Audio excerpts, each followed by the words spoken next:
Hola, hola, amigas y amigos de Aprendo en Casa. ¿Cómo están? Esperamos que estén muy bien. ¿Y tú cómo estás, Junior? Muy feliz, Stephanie, pero luego les cuento por qué.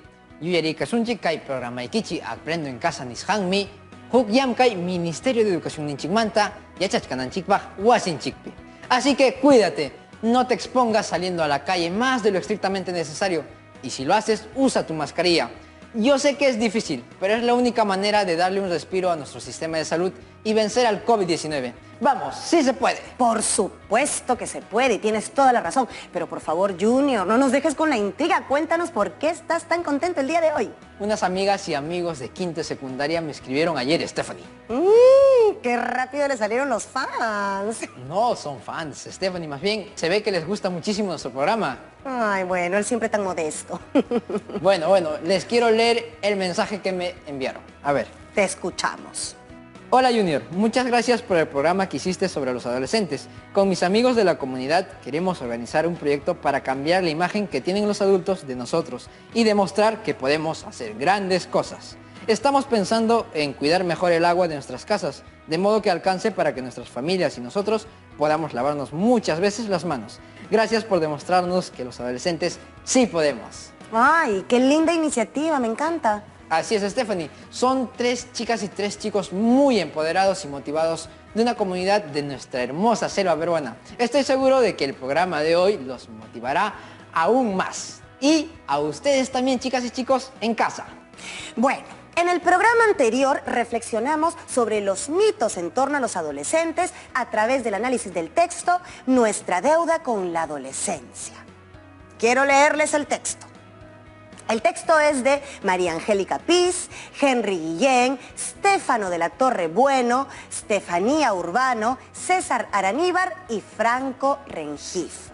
Bueno, ellos forman parte del proyecto Ser Adolescentes en el Perú, convenio UNICEF-PUC. Lo que haremos hoy será seguir leyendo otros fragmentos del texto para luego poder elaborar un texto argumentativo. ¿Ya tienen todo listo para comenzar? ¿Sí? Pues muy bien, llamaré a la profesora Patricia Castilla. Hola, profe. Buenos días, profesora. Hola, Junior y Stephanie, chicas y chicos de quinto de secundaria de todo el país. Bueno, profesora, le cuento que a Junior le ha llegado una carta de unas chicas y unos chicos de la selva de nuestro país que quieren emprender un proyecto para poder cambiar la imagen que se tiene de los adolescentes y ayudar además al cuidado del agua, profesora. ¡Qué bonito! Me encantaría que les demos algunas ideas de cómo pueden hacerlo. ¿Podemos ayudarles, profesora? Por supuesto, una buena forma será a través del texto argumentativo que tendrán que redactar. Eso los ayudará a enfrentar las representaciones sociales que hay sobre ellos. ¿Representaciones sociales? Hoy día aprenderemos qué significa eso. ¿Qué les parece si continuamos leyendo el texto que iniciamos en el programa anterior? Aquí lo tenemos, profesora. ¿Recuerdan en casa cuáles fueron las ideas principales de dicho texto? Seguramente que sí se van a acordar. Hablábamos sobre la deuda que se tiene con los adolescentes, los retos y todo lo que se ha hecho para considerarlos. También hablamos de cómo había cambiado la forma de ver el desarrollo de los adolescentes, que antes se pensaba que la adolescencia era una etapa de transición entre niño y adulto, pero hoy ya se considera una etapa en sí misma. Así es. Hoy vamos a analizar 3 párrafos. Comencemos por el primero. Estas representaciones sociales de la adolescencia no solo alimentan dramáticas y potentes películas y series televisivas, sino que además construyen un imaginario en el que habitan quienes gestan política educativa, quienes toman decisiones sobre ellos y ellas, quienes los crían y educan y al mismo tiempo habitan las y los adolescentes construyendo ideas sobre sí mismos. Mi primera pregunta es lo que Stephanie mencionó hace un momento. ¿Qué es una representación social? Sí, y yo les voy a devolver la pregunta. ¿De qué nos habla el texto? ¿Qué podríamos entender como representaciones sociales?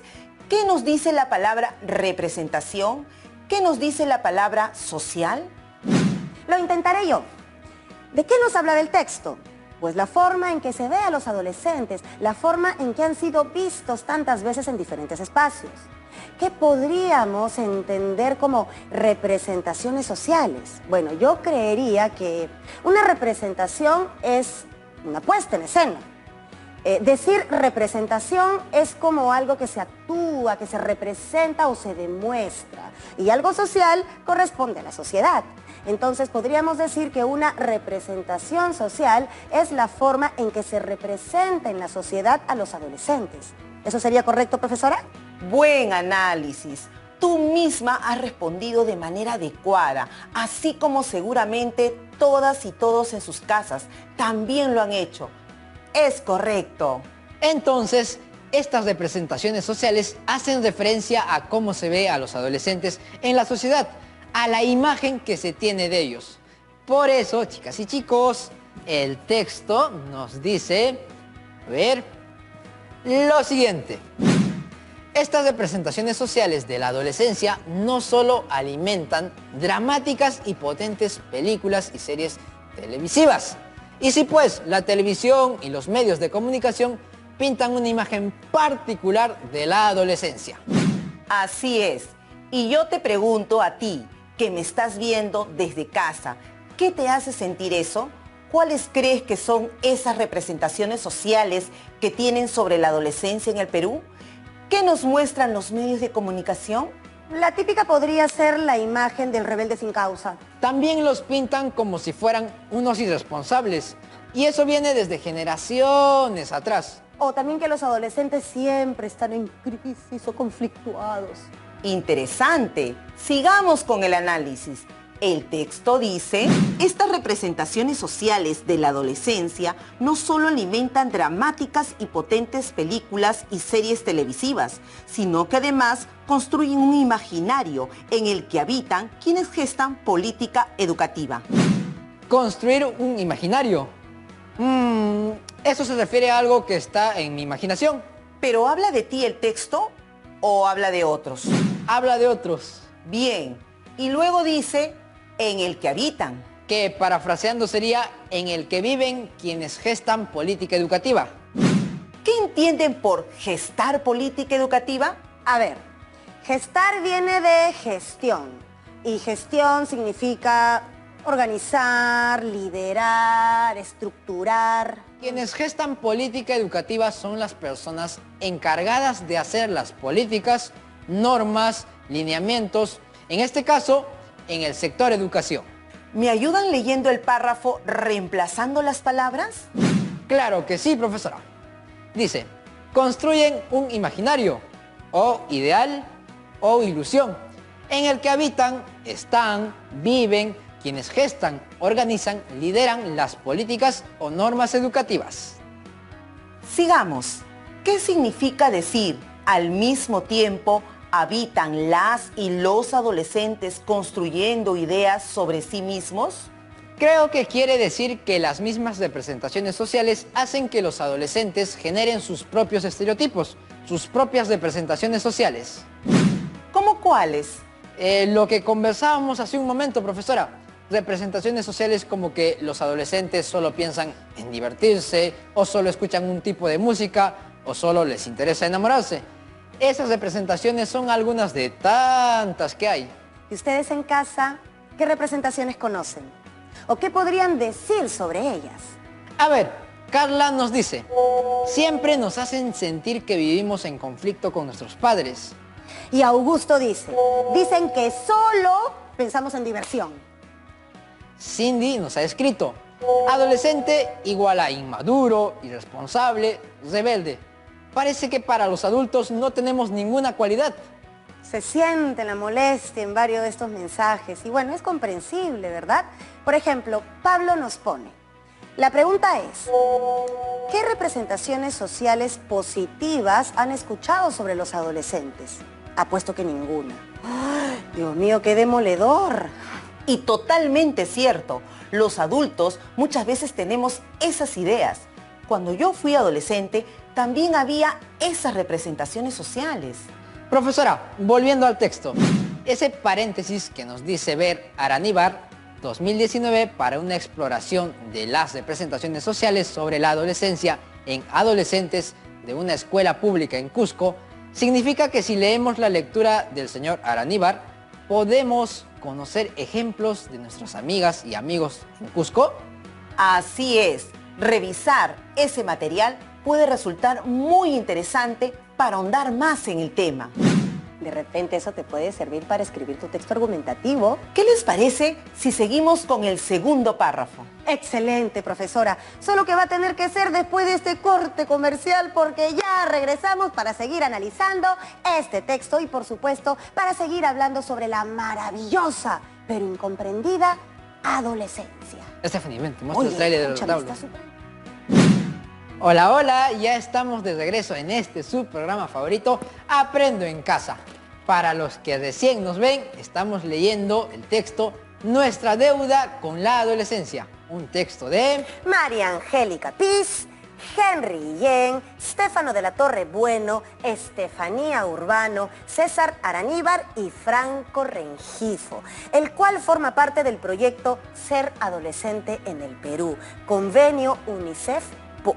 Justo ahora estamos a punto de iniciar el análisis del segundo párrafo, que ha seleccionado para hoy nuestra querida profesora Patricia. Así que, ¡manos a la obra! Lo leo yo. Del mismo modo, se vienen haciendo importantes esfuerzos desde el sector educación por intentar documentar los aprendizajes en la escuela.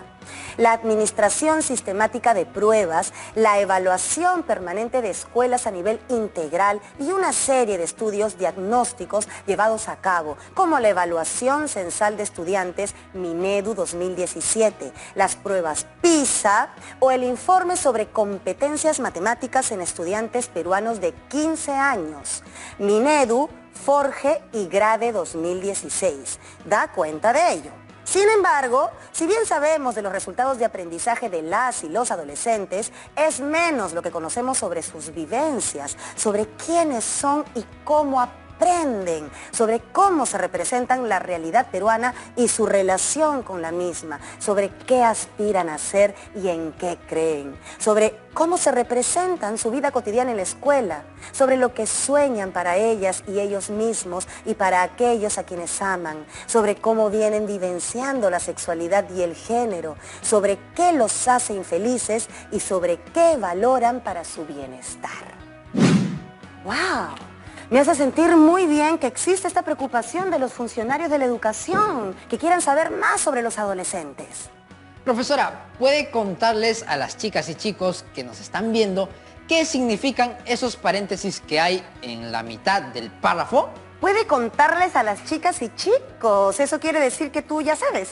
Por favor, estás hablando con un lector empedernido. No, para nada. A ver, demuéstralo, que lo demuestre, ¿sí o no? Bueno, ok, aquí voy. En estos párrafos están las entidades que hacen los informes y estudios. ¿Sí o no, profesora? Es correcto. De hecho, Minedu significa Ministerio de Educación. Infiero que Forge y Grade deben ser también otras entidades. No te preocupes, Stephanie. Esta es tu oportunidad para que te luzcas también. ¿Qué idea general te ha dado el párrafo? Creo que hay dos ideas, profesora, dos ideas clave. Por un lado, que hay avances en informes, pero al mismo tiempo poca información sobre las vivencias y deseos de los adolescentes. Como que quiere decir que la educación formal no toma muchas veces en cuenta estos temas, aunque quisiera hacerlo. Muy bien. Les pregunto en casa, ¿a qué se refieren los autores cuando dicen esfuerzos por intentar documentar los aprendizajes en la escuela? Documentar es generar documentos. Esfuerzos significa intentos. Entonces, la idea es que hay intentos para generar documentos o recoger información sobre lo que aprenden los adolescentes en la escuela.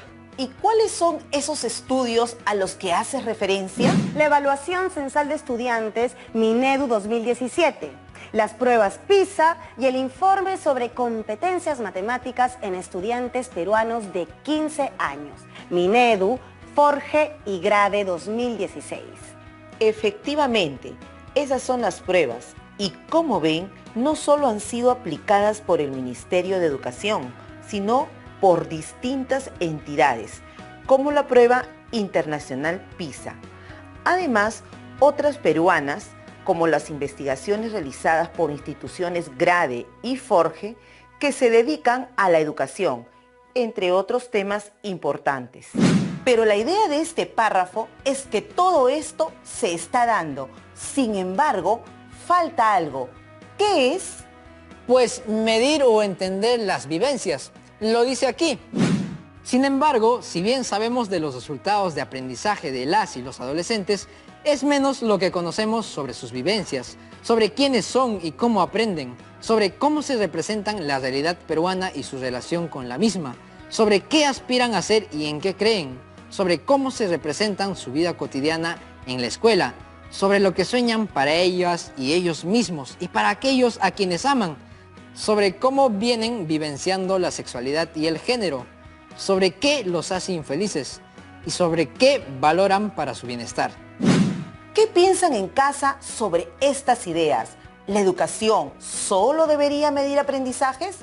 ¿Debería medir también la opinión o las vivencias? Yo pienso que sí. Pienso que es básico conocer a aquellas personas a las que te diriges. Solo así te puedes asegurar de que el material que les estás entregando sea el adecuado. Pero, ¿hay manera de hacerlo? Esa es una pregunta que va a ser difícil de responder en esta sesión. Pero me gustaría que en casa se pregunten y debatan sobre esto. ¿Puede la educación tomar la opinión y la vivencia de los adolescentes? ¿Lo hace? ¿No lo hace? Cuando lo hace, ¿qué falta mejorar cuando no lo hace? Qué increíble todas las preguntas que surgen a partir de un solo texto. Creo que aún nos falta leer un párrafo. Sí, y esta vez lo leeré yo. La adolescencia, como etapa de vida, se encuentra atravesada por la influencia de la escuela secundaria. De hecho, tal como la entendemos, la adolescencia es hija de Occidente a partir de la prolongación de la escolaridad. Perinac, 2003, Balciner, 2000. En su esfuerzo por proteger a los niños y niñas del trabajo, la cultura occidental extiende la escolaridad como un espacio de preparación para integrarse al mundo adulto. Dicha preparación va alargándose conforme el mercado laboral va diversificándose y debido a ello tenemos expectativas cada vez más explícitas sobre las competencias que la escuela debería desarrollar, al mismo tiempo que la formación pasa a extenderse a nivel superior y en algunos contextos a nivel de posgrado. ¿Qué les dice este párrafo? Veo muchas ideas. Veo que hay una influencia de la secundaria en la adolescencia. Veo que se habla de ser hija de Occidente por la idea de hacer que la escuela sea más larga. También veo que se menciona al mundo del trabajo y que la escuela, a veces, puede ser afectada por la demanda del mercado laboral. Stephanie, ¿te parece correcta la afirmación que sostiene que la adolescencia es afectada o influenciada por la escuela secundaria? Sí, porque básicamente el ser adolescente implica estar en la secundaria. En Morochucos, el lugar donde nací, no siempre es así. Mejor dicho, casi nunca es así. Tienes razón. En Morochucos y en muchos lugares del Perú, incluso en la misma capital. La deserción escolar es aún un problema latente para el Perú. El problema económico es una de las principales razones por las que las y los adolescentes dejan de estudiar. Es verdad. Recuerdo conocer el caso de un amigo que tuvo que dejar la secundaria para trabajar y apoyar con la olla del hogar. La segunda razón principal por la que hay deserción escolar es el desinterés por el estudio. Si por momentos se te pasa por la cabeza que estudiar no es lo tuyo, no. No, no, no, no, no y no. Por favor, dile 1000 veces no a esa idea. Recuerda que con secundaria completa tienes muchas más posibilidades de acceder a estudios superiores, a conseguir mejores trabajos y mejorar tu calidad de vida. Hoy, en medio de esta pandemia, nosotros sabemos que estás haciendo el mayor esfuerzo por estar ahí todos los días con nosotros para aprender y seguir adelante. Así que, por favor, a no rendirse, a darle con todo y a motivar a tus compañeros a completar su secundaria. ¡Qué buen mensaje, Stephanie! Pero ahora sí, volvamos a lo nuestro. Para comprender mejor la oración que sigue, haremos una dinámica diferente. Junior, quiero que propongas preguntas que generen reflexión en nuestras amigas y amigos en casa. En una, profesora. En su esfuerzo por proteger a los niños y niñas del trabajo, la cultura occidental extiende la escolaridad como un espacio de preparación para integrarse al mundo adulto. Ya, sí, tengo muchas preguntas. A ver, esto va también para ustedes. Según este texto en la pantalla, ¿la escuela fue prioritariamente hecha para educar o para proteger a los niños del trabajo? Siguiendo la idea, ¿es entonces el mundo del trabajo algo de temer? ¿Por qué querrían protegerlos de él? ¿Es el trabajo malo? ¿Solo cierto tipo de trabajo? ¿La escuela no debería ser para educar antes que para proteger? ¿O está bien que proteja? ¿Cuántas preguntas sobre si el trabajo debería ser algo a evitar en los adolescentes o si la escuela debería priorizar la protección a la educación? Pues es algo en lo que todas y todos debemos reflexionar. ¿Y qué hay de la última oración? De esta que dice, escuchen, dicha preparación va alargándose conforme el mercado laboral va diversificándose y debido a ello tenemos expectativas cada vez más explícitas sobre las competencias que la escuela debería desarrollar al mismo tiempo que la formación pasa a extenderse a nivel superior y en algunos contextos a nivel de posgrado. Y para los que nunca habían quizá escuchado la palabra posgrado, se refiere a un grado posterior al título que te da el instituto o la universidad. Stephanie, ¿qué te llama la atención de esa oración? Lo que yo interpreto es que el mundo del trabajo es cada vez más exigente y que cada vez necesitamos estudiar más y más para poder conseguir una oportunidad laboral. ¿Se dan cuenta cómo hemos pasado a hablar de la adolescencia al hecho de conseguir empleo y a los estudios superiores? ¿Qué hizo este texto para generar que lleguen a esto? Hace una interesante asociación entre un punto y otro. Invita a reflexionar sobre muchas cosas. Por ejemplo, que hay representaciones sociales que debemos cambiar. Que la educación está haciendo esfuerzos, pero falta recoger las vivencias de los adolescentes. Que el mundo del trabajo a veces tiene una influencia fuerte en la adolescencia, porque finalmente se trata de su futuro. Pero yo creo que los adolescentes también tienen derecho a disfrutar de su edad.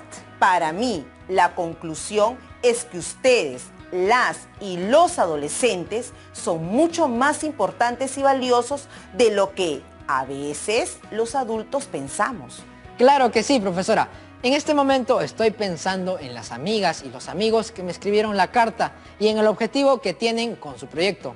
Yo sé que los adolescentes muchas veces piensan en divertirse. Bueno, todos tenemos derecho a hacerlo, pero sé que también piensan en su situación, en cómo resolverla y ayudar a sus familias, que es lo más importante.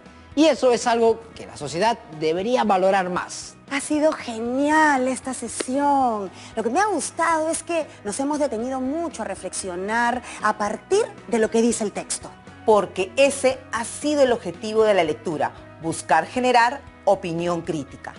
Y cuando las chicas y chicos de quinto de secundaria escriban su texto argumentativo, ¿usted, profesora, qué piensa? ¿Deberán lograr lo mismo, que el lector también se genere ideas y pensamientos? ¿Qué crees que debe generar un texto? Pues creo que eso dependerá de la intención de quien lo ha escrito, ¿no? ¿Y estos autores, qué querían lograr en ti y en nuestras amigas y amigos en casa?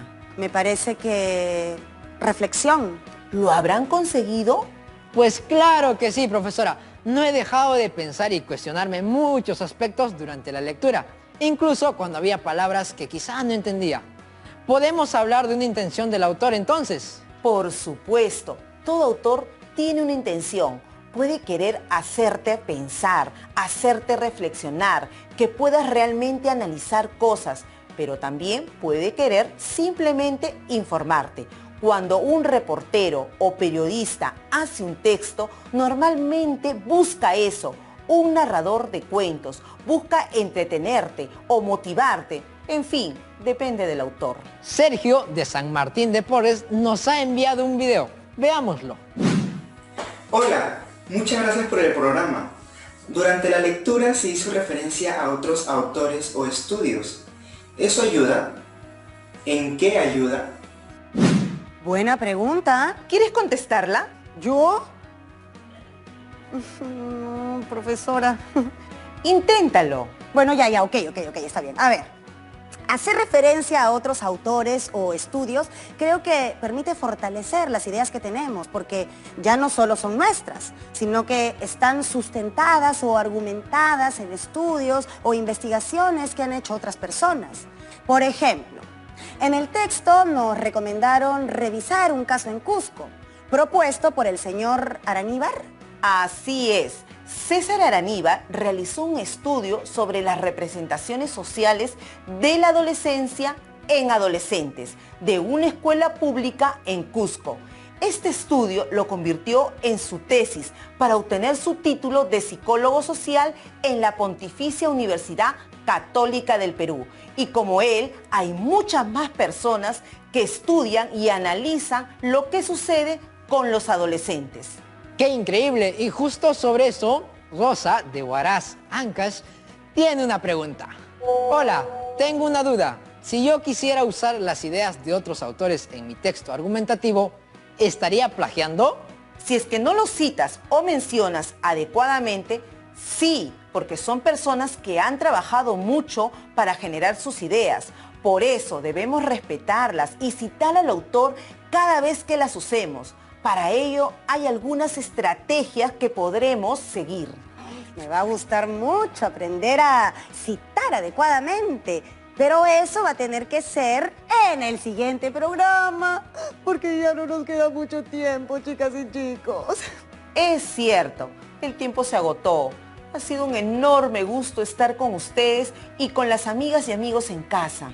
El gusto ha sido nuestro, querida profesora. Les deseo lo mejor. Igualmente, profesora, muchas gracias. Qué buena reflexión nos hemos mandado, chicas y chicos. Me encantaría hablar con mis amigas y amigos que me escribieron desde la Amazonía peruana y decirles tantas cosas. Decirles que es posible, que tenemos mucho que cambiar y trabajar, pero vamos a lograrlo juntos. ¡Claro que sí! Como no podía ser de otra manera, les tenemos un reto. Busquen periódicos, libros o cualquier material donde hablen sobre los adolescentes. Escojan 3, los que más les agraden, y extraigan alguna frase o alguna idea que les guste.